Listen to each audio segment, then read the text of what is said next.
La linguistique aide les communautés à créer un orthographe efficace qui leur permettra d'écrire leur langue de manière claire et cohérente. Telle était l'expérience de l'équipe de traduction MADA. Chez eux, le présent, le futur et le passé se distinguent à travers le ton. C'est-à-dire, ces différents temps ne sont pas exprimés par les mots supplémentaires ou par les suffixes, mais par le niveau de voix ou la mélodie avec laquelle le verbe est prononcé.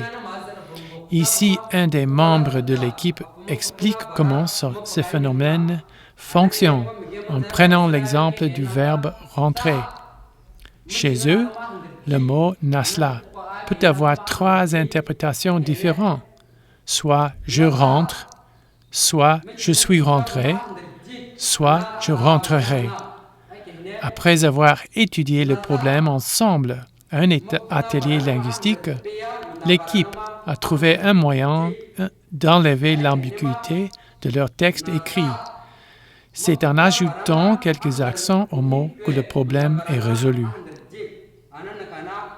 Moi, ce que je peux ajouter, c'est que si jamais cette formation n'avait pas eu lieu et que nous finissions nos traductions, ce serait une traduction qui ne sera pas vraiment naturelle, parce que le fonctionnement même du français et de nos langues sont distinctifs. Le français fonctionne différemment et nos langues maternelles fonctionnent aussi différemment.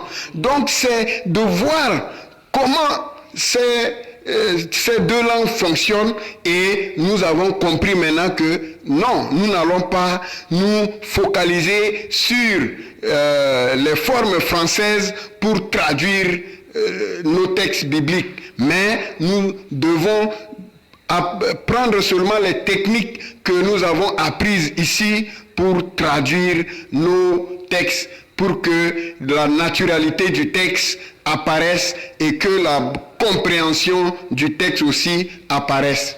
Et c'est grâce à cet atelier qu'on a pu se rendre compte que quelque part il y avait des erreurs et cela nous a permis de voir comment on pouvait restructurer ça pour que cela soit compréhensible à toute la communauté et que cela soit compréhensible dans la Bible que nous allons traduire. On a vu dans la langue, particulièrement ma langue Mada, je trouvais que dans la langue Mada est trop différent de la langue française. Par exemple, nous pouvons voir par exemple dans la langue Mada, il n'y a pas d'existence de pronoms indépendants. Les pronoms indépendants pour nous, en Mada, ça explique quelque sorte les constructs.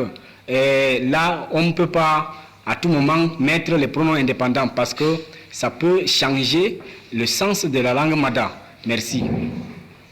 Un exemple précis pour la langue Bougoto, c'est depuis 2008 qu'on a commencé la traduction. Dans Luc, chapitre 8, versets 27 à 28, nous avons vu que la chronologie n'est pas dans le canon Bougoto. Nous avons compris qu'il faut arranger l'ordre événementiel. Et ça fait que le verset 27, nous avons amené le verset 27 au verset 26 et nous avons, pour que l'ordre même des mots ou des actions dans notre langue soit efficace. Nous avions mis les paragraphes autrement avant, mais pendant cet atelier, en essayant de découper ce passage, nous avions vu que les épisodes, le deuxième épisode commençait au milieu d'un paragraphe.